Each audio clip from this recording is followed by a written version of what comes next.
Good morning here, morning in Toronto, afternoon in UK, and if people would be joining in from India, it's evening there.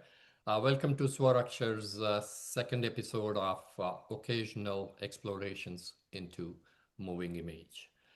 At Swar-Akshar, Neeta and I, Shailesh, have been inviting authors, screenplay writers, uh, singers, music composers, mainly in Gujarati language, for over 2 decades. For 2 decades, we did, about 15 years, we did live shows of uh, uh, different subjects and music and so on and so forth. And for over 5 years now, we are inviting guests on our online platform. And our first indulgence into occasional explorations into moving image was by inviting the team of the film घोड़े को जलेबी खिलाने ले जा रिया हूँ. Uh, and today we will talk about director Sheena Sumaria's documentary, The Fisherman and the Banker.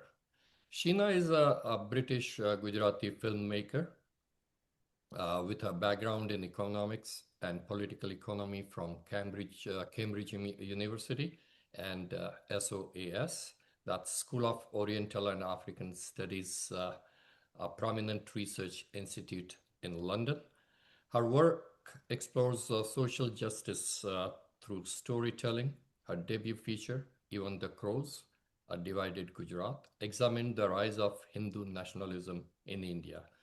Rooted in her British Asian heritage, Sheena's films connect local struggles to global power structures, blending poetic and observational styles to amplify marginalized voices and highlight resistance, identity, uh, and community. Swar-Akshar welcomes Sheena Sumaria. Thank you. Yeah, pleasure to be here. Sheena, before we jump on to talking about the fisherman and the banker, please share a little bit of your background, your roots, how it's connected to India. And I believe you were in South America for some time when you picked up your first camera. And then from there to your first documentary, Even the Crows. Yeah, yeah, I'm from London. Um, yeah, so I was born here, grew up in Northwest London. My parents are from Kenya, um, and my grandparents are from Gujarat. So yeah, um, yeah, so family is Gujarati, and I guess grew up with both British and Gujarati influences. I was always curious about my roots, but then I guess when you live somewhere else, there's also a pressure to kind of assimilate. So sorry, the curiosity picked up more kind of later on in life. So I did my studies. So. I had a real interest in economics and development. So mainly through the, I guess, social justice angle. I was quite interested, even at school, in issues to do with equality, development, human rights. And at university, I kind of followed those interests within economics and later in my master's in globalization and development. Um, and yeah, I spent quite a bit of time in South America for some reason. After a family holiday to Cuba at the age of 16, I was just very intrigued by that culture and the history. And I spent quite a few years since the age of 18 there and living, volunteering, traveling, and yeah, and then I think it was after my undergrad, I spent a longer period of time in South America, um, where no, actually, sorry, after my master's. Um, which is where I first started filmmaking. So at the time, I was kind of blogging. I was really interested in what was going on socio-politically because, I was in Venezuela during the time of Chavez, and there were people on the streets. There was so much going on. Everyone was engaged, like whatever you might think of Chavez. And the fact is, people were talking about things that actually matter for people's lives. They were talking about culture and education and people's hopes and dreams, and everyone was participating. And I'd never seen that before. So I was kind of at the time writing a lot about it, blogging, and then I did like short videos of people. And in that same trip, I ended up in Colombia, where I stayed for about 6 months. I was living in Medellin. And I really met some fascinating people. So I continued writing and blogging, but um, I also started doing some helping. I met a social activist and I started helping her like voluntarily. Um, but yeah, after spending some time there, just kind of got an idea with a friend to borrow a camera from a videographer that we met in the slums. So we spent quite a lot of time in the slums, kind of on the slopes of the mountains surrounding Medellin. And yeah, we met some very, very interesting characters. And we just decided to make a short documentary. We met some, there was we met a musician, so he was kind of a rapper, but his background was actually he was a former gang member and paramilitary member turned evangelical Christian and a rapper. Very intriguing character. And also a displaced woman. So like the contrast between their lives and this displaced woman for the countryside who used to beg to make a living. So we just followed them round, and kind of that's what started off, I guess, as my filmmaking journey.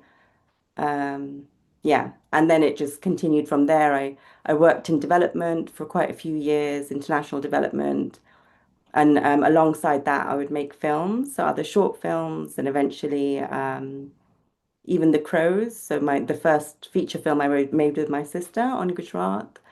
Um, and yeah, and eventually I stopped working in development, and because it wasn't sustainable to do film alongside a proper kind of contracted job. So I tutor as well part time now to help with the income. So I've been doing that for the last 14 years. Yeah, thereabouts. So after even the crows came the fisherman and the banker. Both the films tackle local issues that extend nationally and then create global empathy. Tell us about your vision about such projects. So my vision about, Such projects. yeah, I actually started filming the Fisherman and the Banker in 2010. So that was 4 years before, no, maybe 2 years before we started filming even The Crows. So that was actually the first time I went back to India with my camera. Um, so yeah, I went.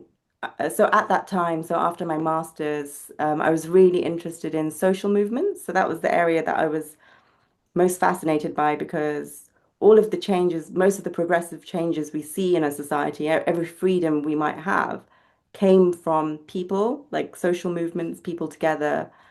Um, so I just wanted to explore that and at the same time explore my roots, which is why I went back to India. Um, and I started off in Delhi, and at that time, Jantar Mantar was still a place of protest and where you still had social gatherings of people. So I started off there and I met various activists from around the country. And I heard about this fishing community in Gujarat. And I was really intrigued because, well, firstly, my family is from Gujarat, but then you don't often hear stories of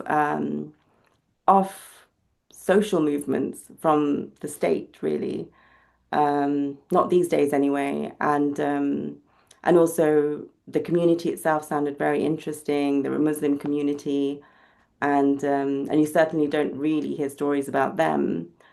So yeah, then I went travel to Gujarat, then I met them, and I was just extremely fascinated by um, just the entire way of life, the way it was very interwoven with the sea, with nature, very the people were very, very articulate and had a really strong culture.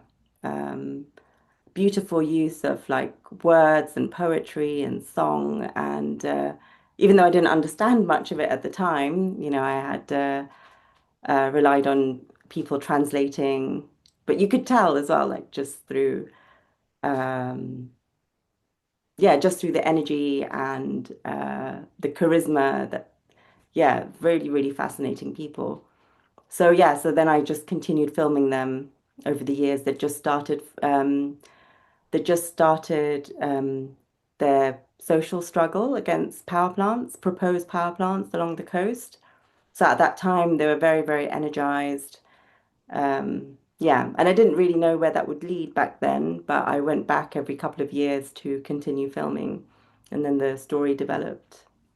Okay, so before we jump on to talk about the fisherman and the banker, let's watch the trailer.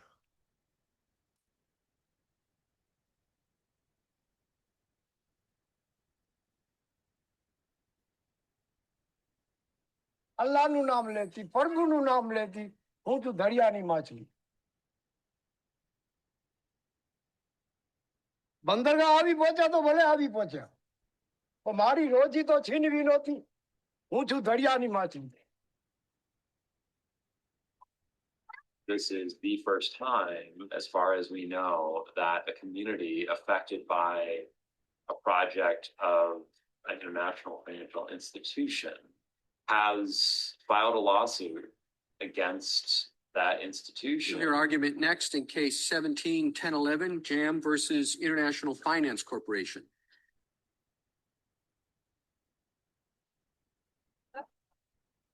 दूसरा तो कुछ हमारे पास कोई ऐसे पढ़े लिखे आदमी नहीं है, वो जानकार नहीं है. जानकारी वो है पानी को देख लेता हूँ शाम को और सुबह क्या कहता है.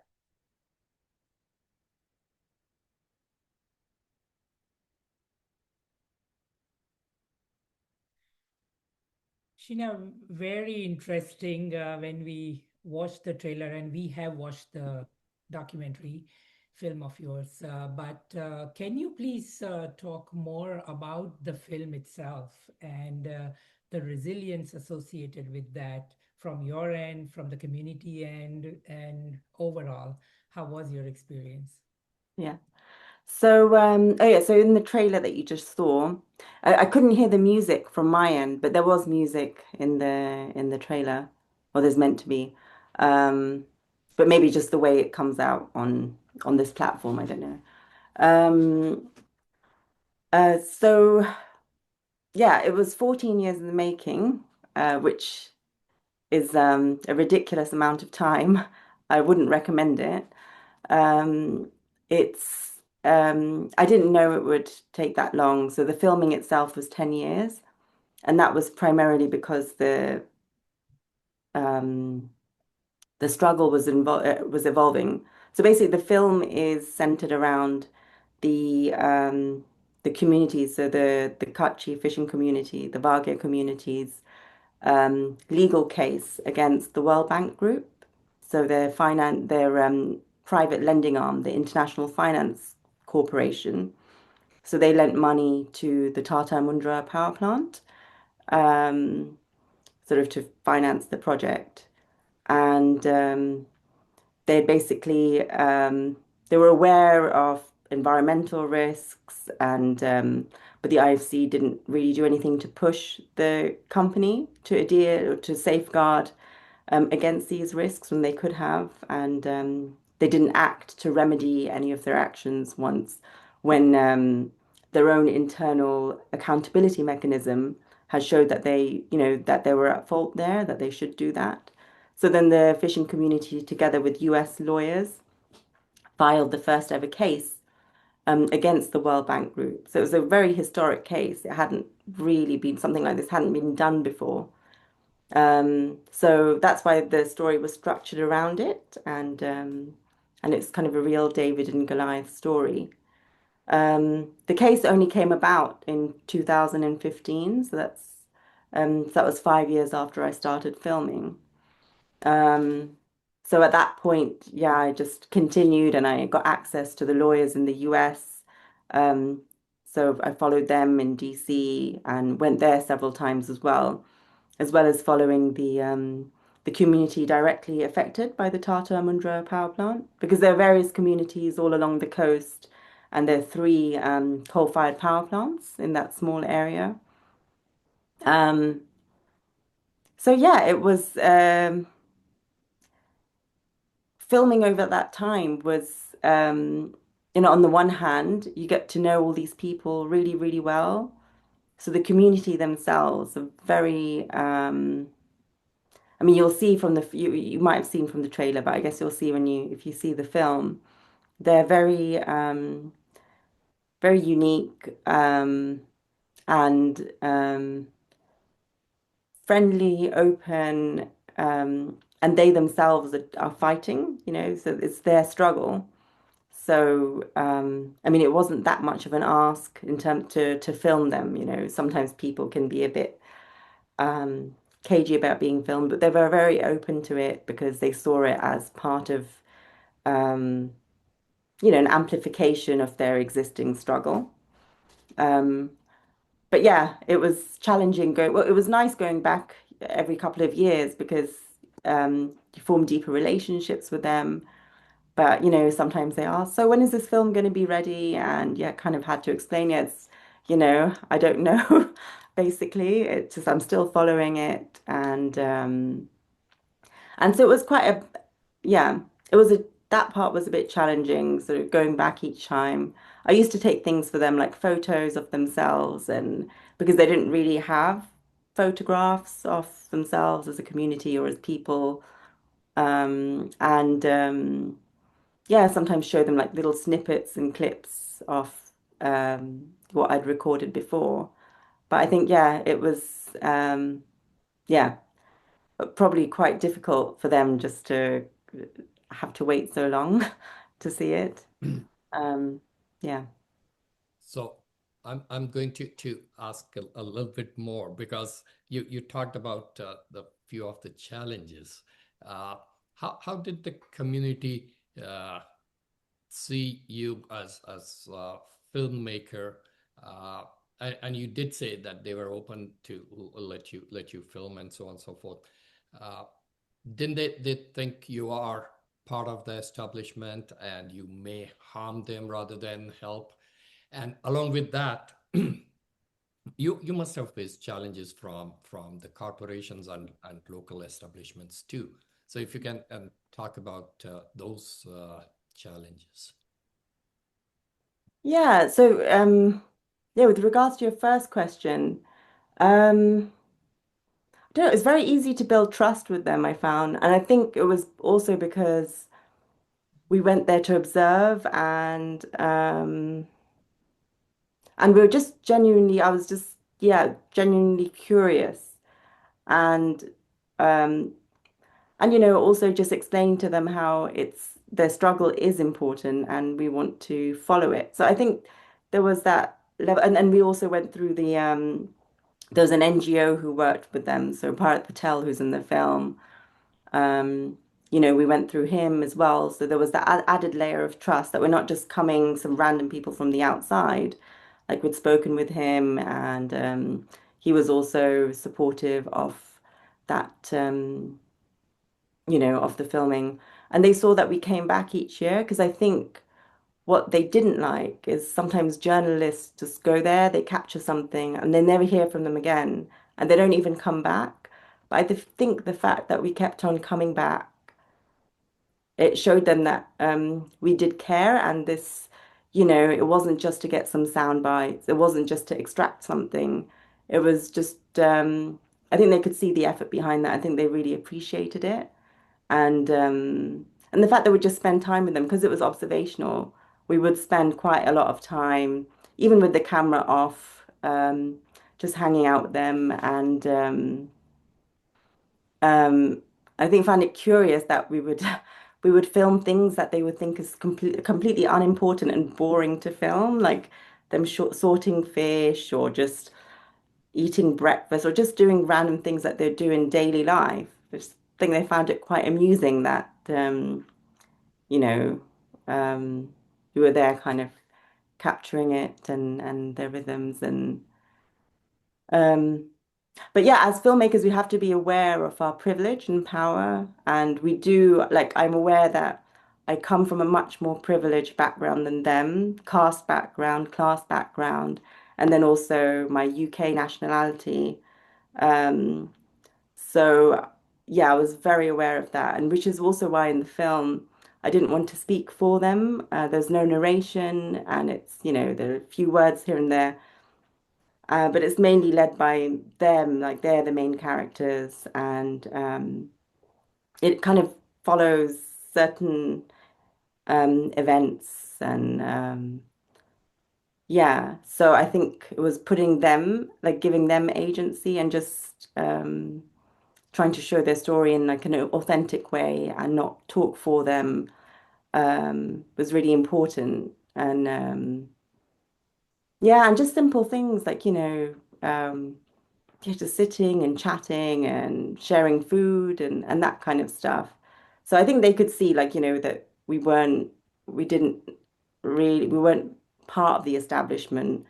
And they have experience of, there are lots of activists in Gujarat and India from more privileged backgrounds, but who work with communities and they've got exposure to them and they know like, not everyone who is from a privileged background is necessarily part of the mainstream.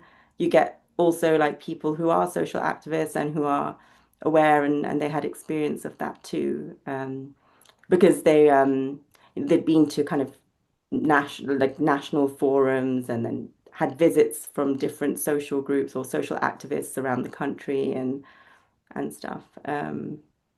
Yeah, so in that sense, I found them very welcoming and curious and open. And I didn't feel like because sometimes in India, especially traveling around, and something that really annoys me is sometimes when people give you that privilege, they kind of they talk to you as if you are superior and they're kind of there to serve you. And they didn't do that at all. Like they had their own dignity. They were polite and everything, but they were quite which I found very refreshing that they were, yeah, they had that pride and dignity that they felt that, you know, they weren't inferior to me in any way and to other people of similar backgrounds. Um, so maybe it's also something to do with the environment they live in, and I was kind of in on their turf, where they build their huts on the coast. Um, so over there, you could see that they were very comfortable. Sometimes I saw them in town, like so in the village, in Bhadresh village, outside of their fishing community, and there I could see the contrast. Like they did seem like a more marginalized community just because of the way villagers might interact with them, or the way they would be sitting on the street having a chai, and you could tell like socially that these castes and these hierarchies are there, but they weren't visible in their space anyway. Just kind of when they went and into the main town or village, these things were very glaringly obvious. Yeah, Yeah. and yeah, in terms of the corporations, yeah, I guess because we were filming mainly in these fishing communities, um, that we kept it kind of in that bubble mostly.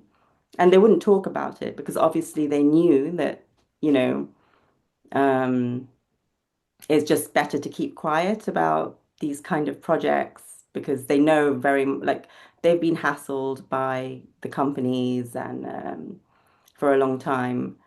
Um, so I didn't really face any major issues, and I was also quite cautious.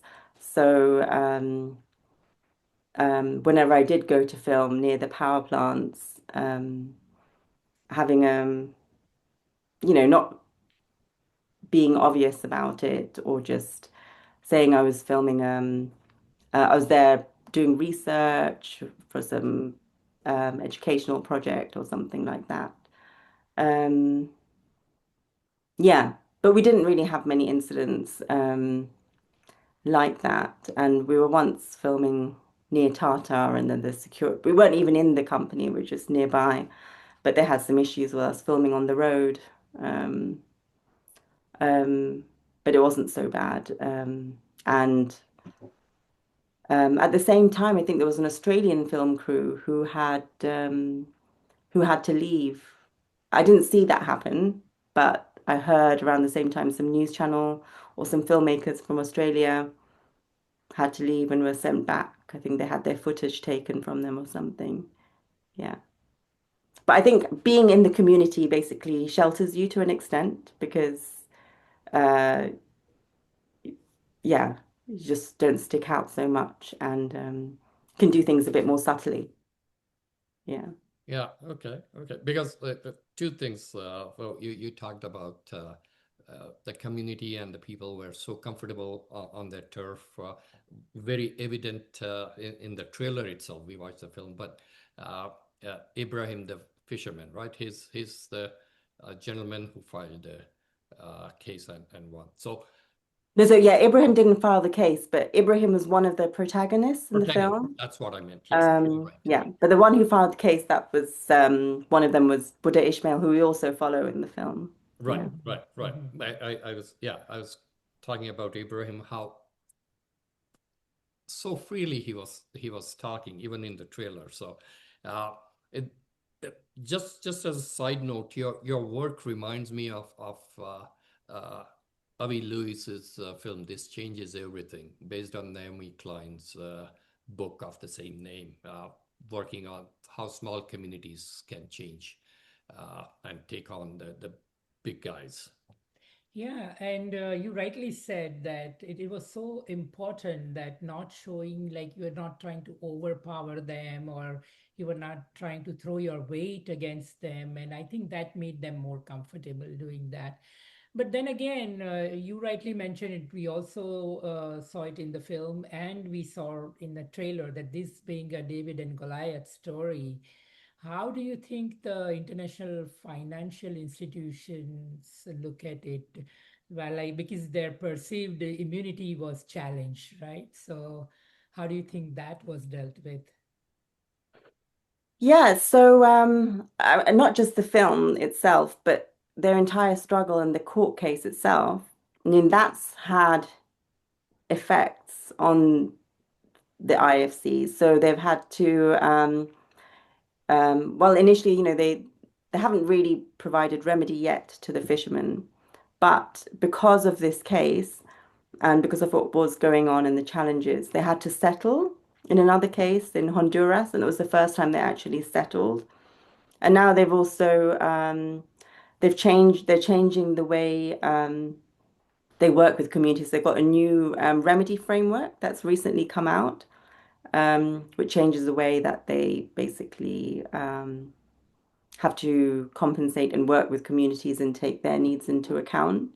So that's been quite a big change. It's not massive changes, but I think this case and the visibility um, of it, and and perhaps the film to an extent, I don't know, but I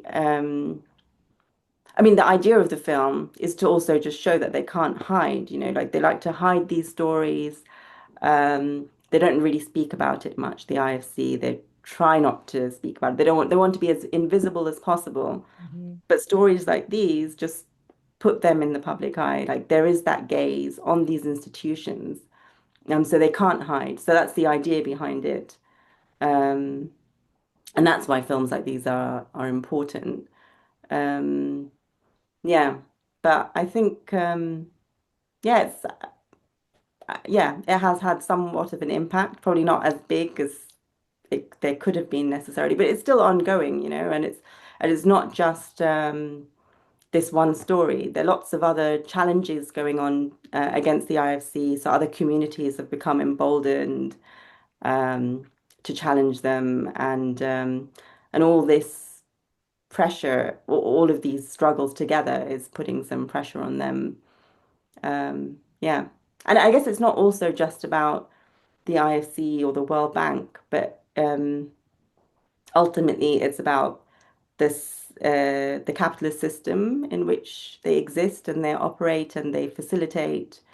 Um, so I just see the film as just part of the existing stories and lots of multiple stories around systemic injustices due to a system that favors corporations over people. Yeah, so you rightly mentioned that one thing at a time, one day at a time, like you said, even in Honduras, they had to look at it. So I believe that people like you, when you work, I mean, you make those things. I mean, in your mind, you have clarity what you are working towards, like you said, social injustice, and have people around the world have a gaze on them that they are not immune. They are answerable, and that made them work accordingly. Maybe one small step at a time, but it does make a difference. But how do you think that the all these things made an impact on the final judgment of the case, or even if we can call it final, or wherever it is right now? So, how do you think is that, and how does the fisherman community take it? That okay, how did it affect them per se? Yeah, so in terms of the Supreme Court judgment, so the film wasn't out until much after this judgment. So um, yeah, so I don't think that had any, it didn't have any impact on that as such. Um, um, but I guess the fact that, the fishermen were being represented by these lawyers in the US, and they had a very good case. Um, and it is just completely absurd that international organizations should have immunity. So that's why they lost it, because it just doesn't make sense that anyone should be above the law. So rightly, that was, a new precedent was set.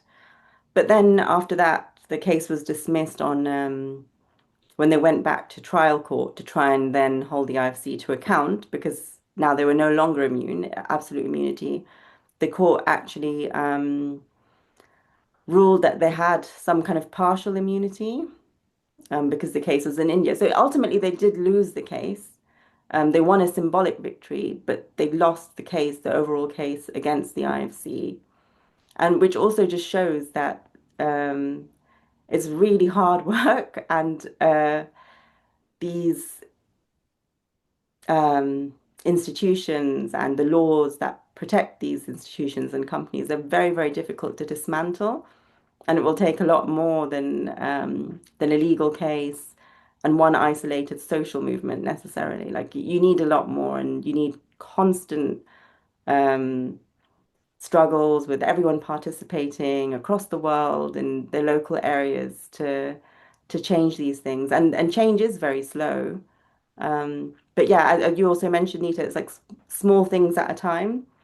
And they do sometimes have like this ripple effect, right? Or a tipping point or something where sometimes lots of small changes leads to a big one.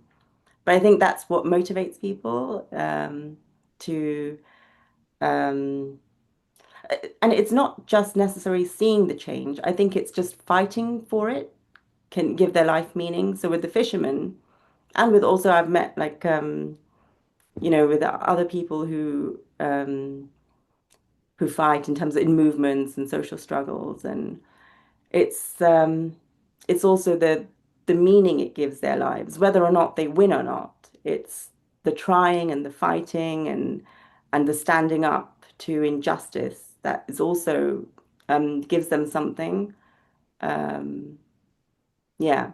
Obviously, it would be nicer if they got the changes too, but they don't happen overnight. And even with this, the story might not end here. There might be something else happening.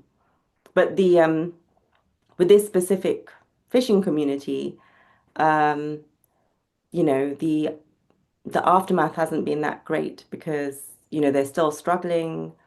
The environmental changes means that they're mostly in debt, so can't really break even. Some of them have had to go into uh, like construction work, but very, very insecure construction work part-time. I think there were a case of 2 deaths because of the levels of safety in that kind of work. Um, and um, and the other thing is some of their bund so they call them bunders, the fishing settlements along the coast, they're called bunders. And some of the Vage bunders, not the ones in the film, but some along the coast have been demolished recently by the government on the grounds that they're illegal or harboring terrorism. But it's basically part of um, I guess, the Hindutva kind of uh, demolitions that are going on against minority communities. તે બહાર મૂકે છે ને બે ડબ્બાની સાથે. Sorry about that. Yeah. Yeah. So they're kind of facing a double injustice at the moment, and their situation is kind of, yeah. There's a lot of fear right now. Oh, okay.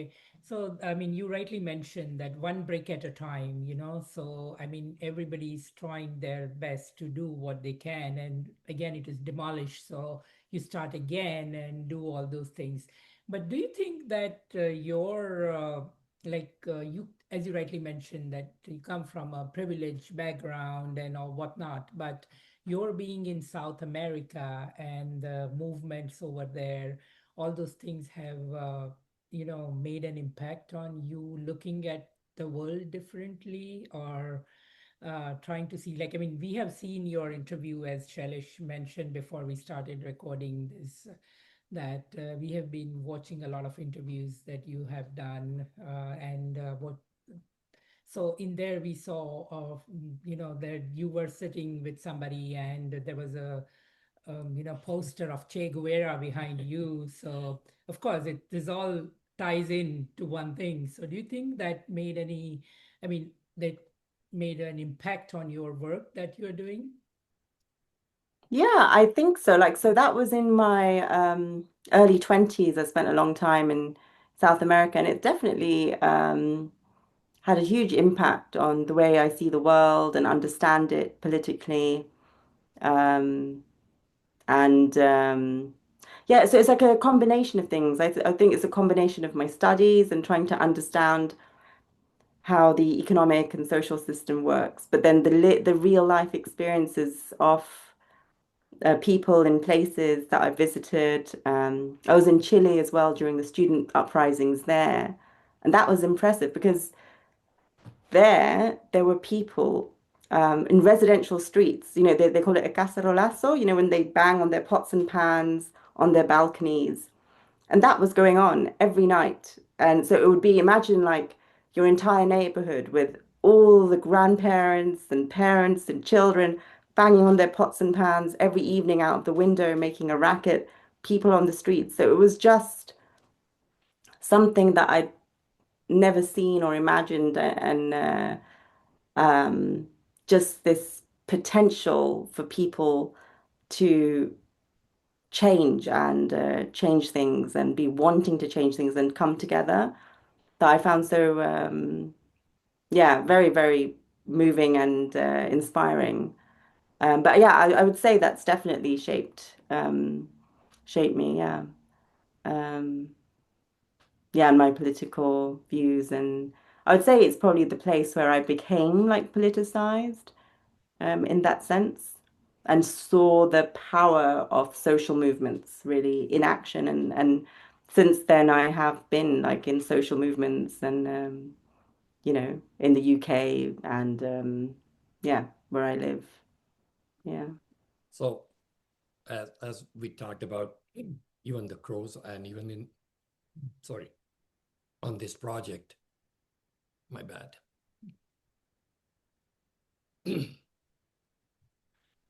On this project too, your sister Sonam has been with you.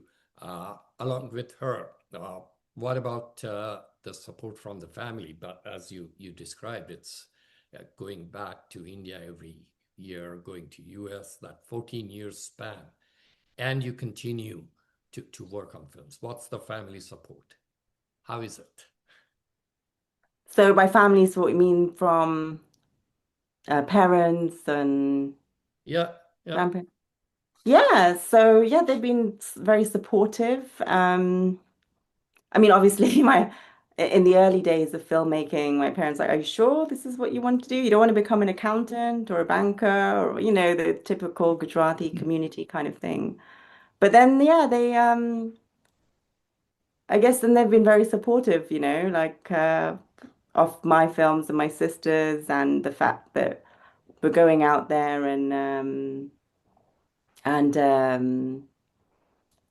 yeah, just exploring these stories and bringing them to film. So yeah, um, yeah, they have been, and they're the first people to come to the screenings and the loudest clappers, tears in their eyes, kind of people. Yeah, so yeah, it's great, and yeah, I think we've also kind of influenced them to an extent, just maybe because initially they might not have much exposure to these kind of alternative narratives. And I think now they do have that. And yeah, Okay. And especially you being a female on international ground, it may not be as much challenging. But working with the community of the fishermen in India, where typically the females don't, I mean, you don't see their faces up there in front of them. So how did you handle that? Like, I mean, talking to the protagonist of the film and the other people. yeah. Well, in fact, in this community itself, it's one of the few communities in India where I've seen really powerful women. And they, yeah, they seem like obviously they have different roles to the men, and there are like traditional roles. Um, but within that community, they're extremely vocal. They, they have a lot of time also, like when the men are out fishing, it's the women who manage everything, and they have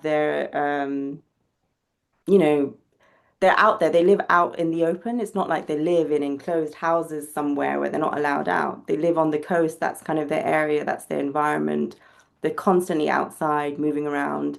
Also, I think some of the women also take the fish to the market and sell it there. So they do have social roles, um, but very strong women and very, very vocal. And also just seeing their relationships as well, like so Amina Ben is Ibrahim's wife.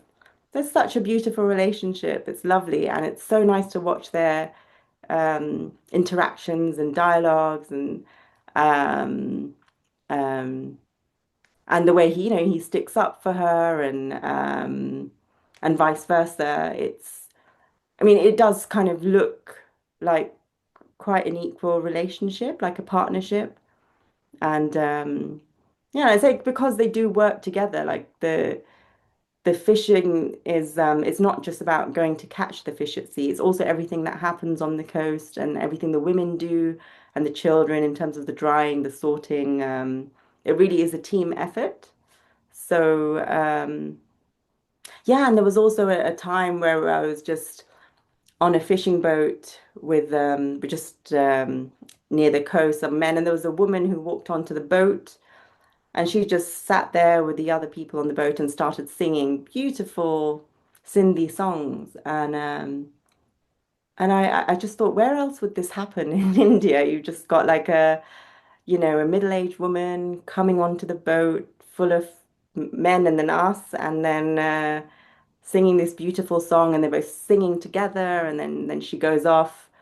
Um, so yeah, there's something. I feel like I'm just scratching the surface. Like I don't know enough about this community and their culture and their history because it's not recorded, it's not written about. I haven't lived there my whole life, but what I'm seeing is through the eyes of, someone from the outside, just spending a little bit of time there.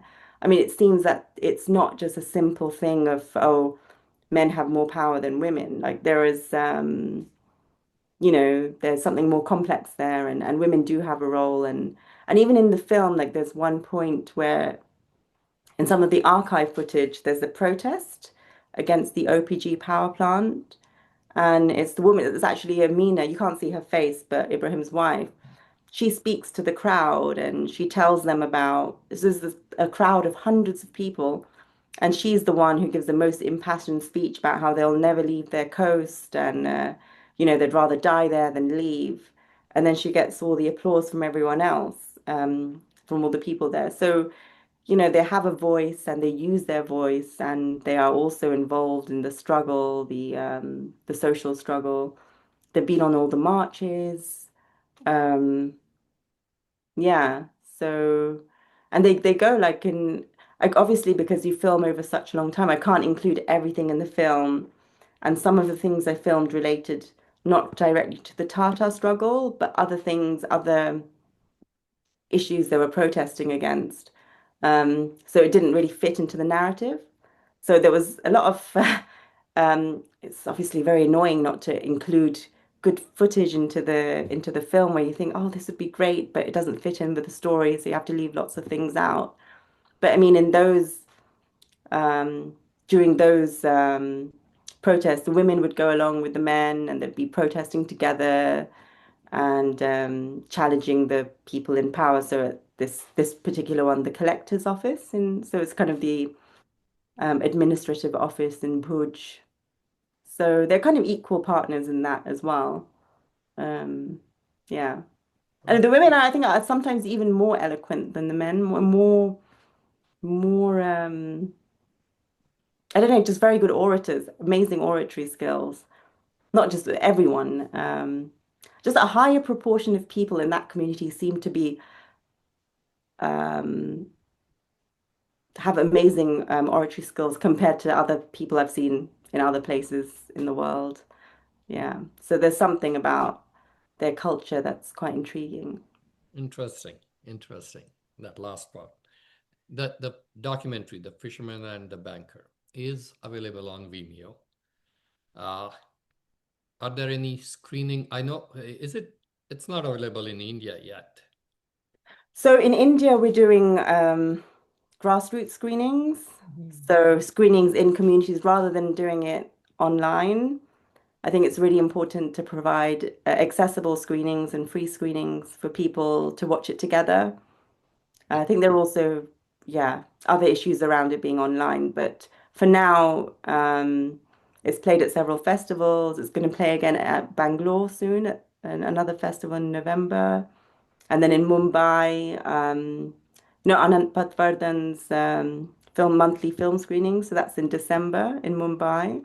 Okay. And in Gujarat, we're planning a screening for the fishermen, a special one for the fishing community itself as well in December.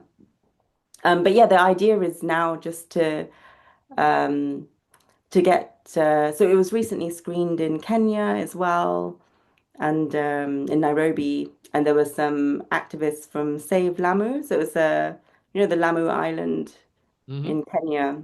There's an existing social movement there who filed a case against a coal power. I think it was a government and Chinese funded coal power plant on their coast. So they joined in as well with the discussion. Um, it's been shown in Pakistan. But yeah, the idea is just to get it shown to communities as well in developing countries. And I think there's something about watching it in a group and in person that's very important because then you get the discussions as well. Yeah, Yeah. when you mentioned Anand Patwardhan, I just wanted to mention that Swar-Akshar, we had organized a private viewing of Anand Patwardhan's film about Gandhi, and we did that. Uh, Great. Yeah, no, he's an incredible filmmaker. Yes, yes. Um, yeah. Yeah, yeah, yeah. Before we open the gallery for Q&A, last question, what's your next project? Um, I have no idea. Yeah, right now there's still quite a lot of work involved in promoting and distributing a film, more than you would think. Yeah, so yeah, I haven't got the headspace yet to think of the next project. Also have a small child and um other things going on, other yeah, work. But yeah, I haven't got any ideas yet. But especially with films like these, you need to really um be really motivated and find something you want to follow for a long period of time. And it's a huge time investment as well. Um, so yeah, I'm sure at some point I will find something, but um, nothing right now. Okay. Yeah. Yeah, I mean, it was interesting, and it takes a lot of passion from your end to do this, for years and years to come, and you don't see an end to it, and you still want to keep working on that. So, Swar-Akshar would really like to thank you for being with us, and we are going to open the gallery now. But before that, uh, we would like to thank you, Sheena, for spending this time with us, making this film and creating or trying to create the empathy towards, you know, the issues, I would say. I wouldn't say problems, but the issues, those are really then in your face, right? You're just trying to put that in your face. I mean, think about it. And I would like, at this moment, I would like to thank all the friends who are present here and also the ones who will watch this later on, that one thought at a time, one person at a time, we must think about all these issues. And we really thank you for bringing this up for all of us. So, once again, thanks. And I will now open the gallery for the people who are here, and if they want to ask any questions, please go ahead one after the other. Please raise your hand and we can go from there. Yes, Bharat bhai. First of all, Sheena, I want to congratulate you and really enjoyed the discussion. But especially to me, it was so close because I'm from Kutch, Bhuj. I've seen the Mundra area and all that, and that sea coast and whatnot.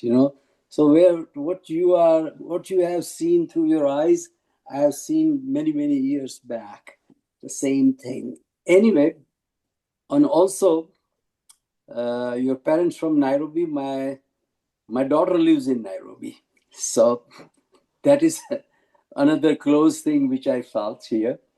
But obviously, whatever you have done to make this film is amazing, and what it has brought to the public and what is going on politically, geopolitically, and socially, and how you brought that issue to the light, that is also very incredible, and you deserve our hearty congratulations for that.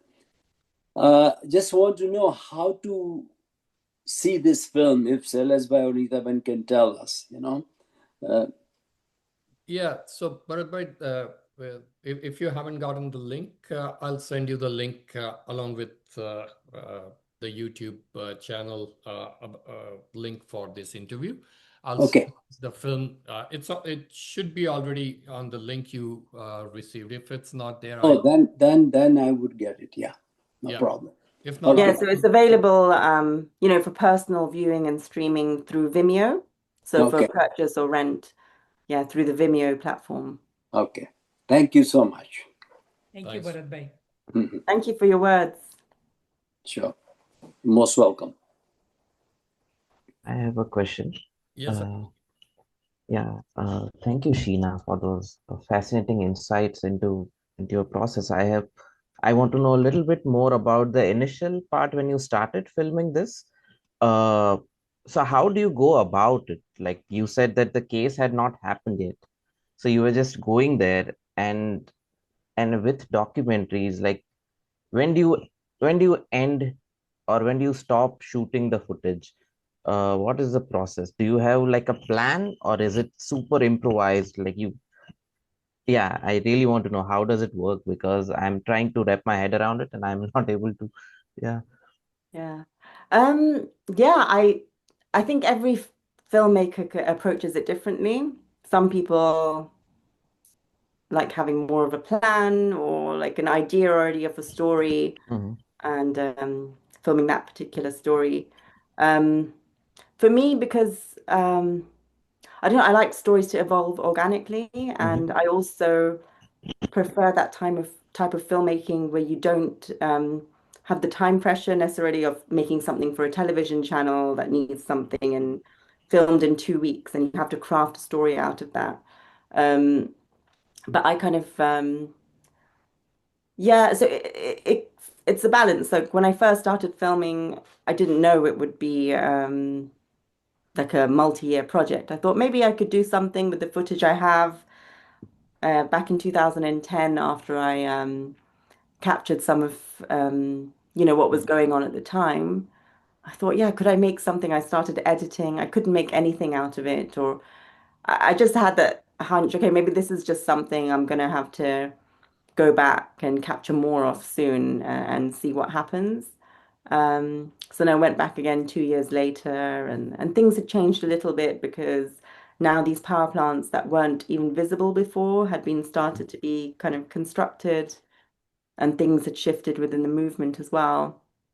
And again, it just didn't feel like finished. It didn't feel there was a particular story. I could have crafted perhaps something out of it, but yeah, I think sometimes you just also just go by intuition and hunches, and you think, well, there's more to this. It would be interesting to follow it more, see what happens.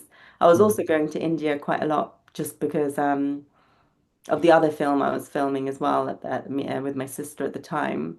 Mhm. So yeah, and then when I went back again in 2015, then the World Bank angle came in, and I Mm. was like, okay, well, no, this is actually something worth following. Mm. And then the court cases kept on going, and at some point, yeah, it was difficult knowing when to end it at that time because the court case was ongoing, it kept on being appealed, and part of me was thinking, okay, if I edit this quickly and do something, maybe having the film finished could influence the court process itself. But it didn't feel, yeah, it just didn't feel complete. It felt like there was more going on. And then with the Supreme Court, when it went up to the Supreme Court, it just made sense that actually this is quite a clean, good arc, Mhm. to end it after the Supreme Court hearing, because Mm. kind of that's the way the court case went up. So it just felt like it was a good place to end it. And we did get some footage after that, but we didn't include that in the film because that would have opened up a whole new story. So yeah, I think part of it is for me, it's like I don't know. I think it just relies a lot on gut feeling and what feels right, and when you edit it, what seems to work as a story. Yeah.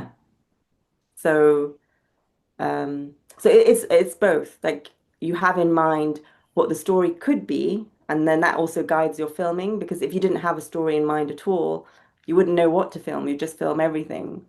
So I knew that it would be about the social struggle and the power plants. Mm. But then at some point it became clear it would follow the case as well. Mm. I Yeah. see. Okay. Oh, Yeah. that's very interesting. Thank you. Thanks for sharing that. Thank you.